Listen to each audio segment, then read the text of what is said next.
இப்போ இருக்க பையன் போய் செஸ்ஸை கொடுத்து உட்கார வச்சோம்னா it's boring for them. Because அவனோட ஆல்டர்னேட்டிவ்ஸ் நிறைய இருக்கு. அவன்கிட்ட ஸ்மார்ட் ஃபோன்ஸ் இருக்கு, டேப்லெட்ஸ் இருக்கு. இந்த ஜென்ரேஷன் கிட்ஸுக்கான ஒரு ஃபன்னான கூலான ஒரு டாய் பில்ட் பண்ணுங்கிறது தான் ஓவரால் ஐடியா ஆஃப் ஆட்டமிக்ஸ். டேரெக்டாக நாங்கள் ஸ்கூல்ஸ்க்கு போக மாட்டோம். நாங்கள் என்ன பண்ணோம்னா ஸ்கூல்ஸ்க்கு ஆல்ரெடி ஒரு 100 ஸ்கூல்ஸை அவங்களோட லேப்ஸை செட்டப் பண்ணி மெயின்டைன் பண்ணுறது அங்கே நிறைய கம்பெனிஸ் இருக்கும். அந்த கம்பெனிஸ்ட்டு வந்து அவங்க கீழே ஒரு 100 ஸ்கூல்ஸ் இருக்கும். நான் 100 ஸ்கூல்ஸ் போகிறதுக்கு பதிலாக நான் அந்த மாதிரி ஒரு அக்ரிகேட்டர்ட்ட போயிடும். எங்களை ஸ்டேபிளாக வச்சிருந்தது கிராண்ட்ஸ், வேல்டெக்ல நிதி பிரேஸ் வாங்கணும், அப்புறம் வந்து ஐவிபி வவுச்சரியே வாங்கணும், அப்புறம் கல்டிவேட்ல வந்து நிதி ட்ரிபிள்-S வாங்கணும். இதெல்லாம் வந்து எங்களுக்குமே சொல்லலாம் அந்த தப்பு பண்றதுக்கான ஃப்ரீடம் கொடுத்துச்சு. அகைன் அது தப்பு பண்ணலன்னா ரைட் பண்ணிருக்க மாட்டோம். பட் லேட்டர் தான் தெரிஞ்சு ரெவன்யூ ஸ்ட்ரீம்ஸ் தான் கம்பெனியை உயிரோட வச்சுக்கும், ப்ராடக்ட் பில்டிங் கிடையாது அப்படின்னு. ஒரு 1 month பேக் சுந்தர் பிச்சைக்கு வந்து வருண் மாயா வந்து ஒரு ரப்பர் டக்கி கொடுக்கறதா இருந்துச்சு. அவ வந்து நம்ம ஏன் ரப்பர் டக்கி கொடுக்கும், சம்திங் இன்னோவேட்டிவ் ஃப்ரம் இந்தியா கொடுக்கலான்னு சொல்லிட்டு ஹி ப்ரொபோஸ்ட் ஹெக்கா. வருண் மாயா டீம்ல இருந்து எங்களுக்கு கால் வந்துச்சு.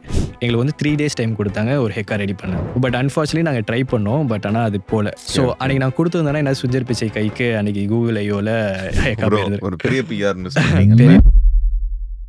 ஃபர்ஸ்ட் 30 யூனிட் வரும்போது 3D பிரிண்டர்ஸ் டைம் கன்சூமிங் தான். அண்ணா இன்குபேட்டர்ல இருக்க எல்லா பிரிண்டரும் எங்களுக்கு தான் ஓடிட்டு இருந்துச்சு. அந்த 0 பாயிண்ட் எதுவுமே நம்மள்ட்ட இல்லை, நம்மள்ட்ட ரெவன்யூ இல்லை, நாளைக்கு ஸ்டார்ட் அப்புக்கு ஏதோ வாங்கணும்னா கூட நம்மள்ட்ட எதுவுமே இல்லைன்னு தெரியும் போது தான் ரெவன்யூ பண்ணுங்கிறதே மூலையில் அடிச்சிச்சு.